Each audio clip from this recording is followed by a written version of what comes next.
all these handful, a dozen or so lawmakers I worry about each day, and said every one of you should get that story printed out and send it to anybody giving you grief. Goddamn right. And Yeah. we sent Andrew Breitbart down there. Yeah. Yeah, Good stuff. yeah. He's our Well, man, you know.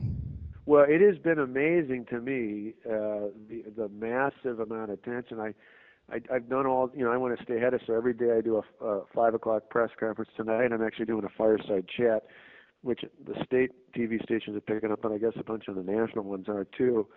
And in the last couple of days, when I do the TV shows, I've been going after Obama because he's stuck it, although he's backed off now, but he stuck his nose in here. And I said, they asked me what I thought about it. I said, last time I checked, this guy's got a much bigger budget deficit than we do. Maybe he should worry about that and not stick his nose in Wisconsin's business. But we've had all the national shows. We were on Hannity last night. I did Good Morning America and the Today Show, and all that sort of stuff was on Morning Joe this morning. We've done Greta. We're going to keep getting our message out. Mark Levine last night, and I got to tell you, the response from around the country has been phenomenal. I had Brian, the new governor over in Nevada, called me last night and said he was out in the Lincoln Day circuit the last 2 weekends, and he was kidding me. He's new as well as me. He said, "Scott, don't come to Nevada because I'd be afraid you'd beat me running for governor." That's all they want to talk about is, what are you doing to help the governor in Wisconsin? The next question, I talk to Kasich every day. John's got to stand firm in Ohio. I think we can do the same thing with Rick Scott in Florida. I think Snyder, if he got a little more support, probably could do that in Michigan. I mean, you start going down the list, a lot of us, there's a lot of us new governors who got elected to do something big. You're the So this is first our domino. Yep. This is our moment. Yeah. What else? Now, We're what else could we do for you down there? Well, the biggest thing going to be, and your guy on the ground's probably seeing this, is two things. One, our members originally got freaked out by all the bodies here. Although I told them an interesting story after I was first elected county executive in Milwaukee, of all places. The first budget I put through was pretty bold, aggressive. The union went nuts on me and got all sorts of grief. But a couple of weeks later, I'm in a Veterans Day parade, and I'm going down the line. And usually, unless you're a veteran or we're marching with a veterans group, politicians all get polite applause, but nobody gets up. I come down the line, 40, 50 people in a row, hands up, thumbs up, cheering, screaming, yelling, way to go, hang in there, Walker. And then after about 40 or 50 people like that, there's a guy flipping me off. This goes on, 40, 50, right thing. The people who know it's right will cheer you. They'll applaud you. They'll run through a wall for you.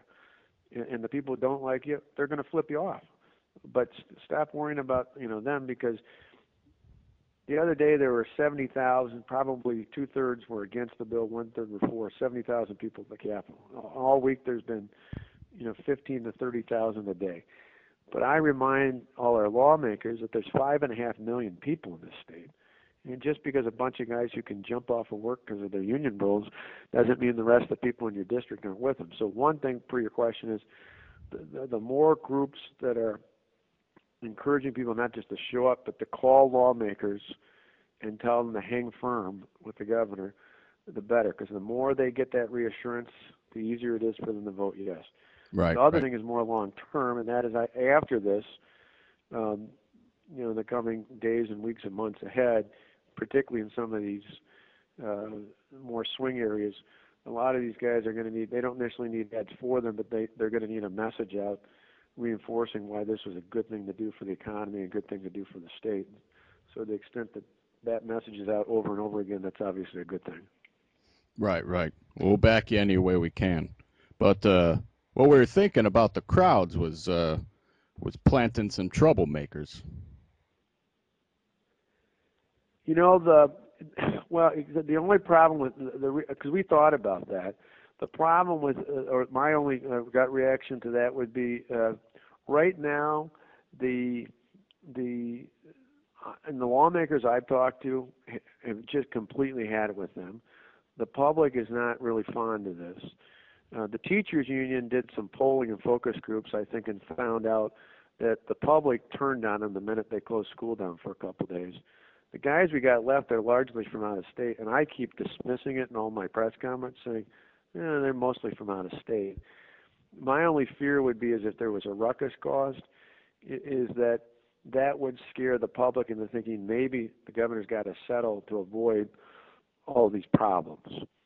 Whereas I'm saying, hey, we can handle this. People can protest. This is Madison, full of the 60s liberals. Let them protest. It's not going to affect us. And as long as we go back to our homes and the majority of people are telling us we're doing the right thing, let them protest all they want. So that's my gut reaction, is that I think it's actually good if they're constant, they're noisy, but they're quiet, nothing happens, because sooner or later the media stops finding them interesting. Well, not the liberal bastards on MSNBC. Oh, yeah, but who watches that? I mean, I went on just morning Joe this morning, but I like it just because I like being combative with those guys. But I mean, they're off. Well, Joe's a good guy. He's one of us.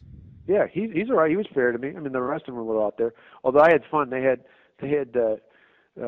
Schumer over from New York on ripping me, and then they had a little clip of a state senator hiding out ripping me.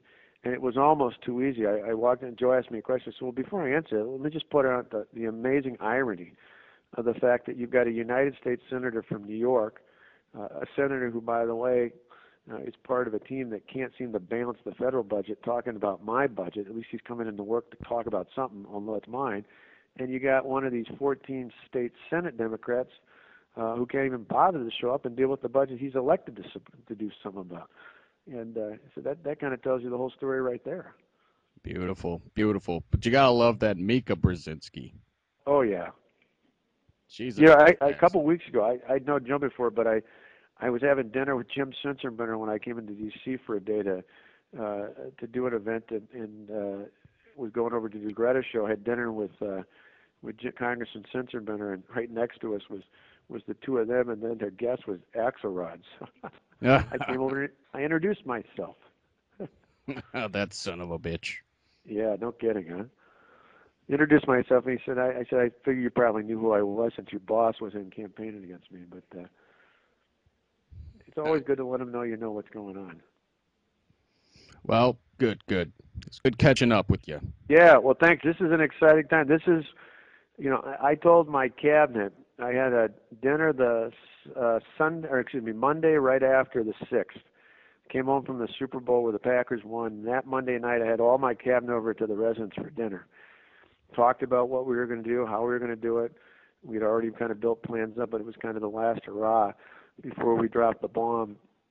And I stood up and I pulled out a picture of Ronald Reagan. And I said, this may seem a little melodramatic, but 30 years ago, Ronald Reagan, whose 100th birthday we just celebrated the day before, had one of the most defining moments of his political career, not just his presidency, when he fired the air traffic controllers. And I said, to me, that moment was more important than just for labor relations or even the federal budget. That was the first crack in the Berlin Wall in the fall of communism, because from that point forward, the Soviets and the communists knew that Ronald Reagan wasn't a pushover. And I said, this may not have as broad a world implications, but in Wisconsin's history, little did I know how big it would be nationally, Wisconsin's history, I said, this is our moment. This is our time to change the course of history. And this is why it's so important that they were all there. I had a cabinet meeting this morning. I reminded them of that. I said, for those who thought I was being melodramatic, you now know it was purely putting it in the right context. Well, I'll tell you what, Scott. Once you crush these bastards, I'll fly you out to Cali and really show you a good time. All right, that would be outstanding. Thanks for all the support and helping us move the cause forward, and we appreciate it. We're doing it the just and right thing for the right reasons, and it's all about getting our freedoms back. Absolutely, and we have a little bit of vested interest as well. Well, that's just it. The bottom line is we're gonna get the world moving here because it's the right thing to do. All right then. Thanks a million. Bye-bye. Bye now.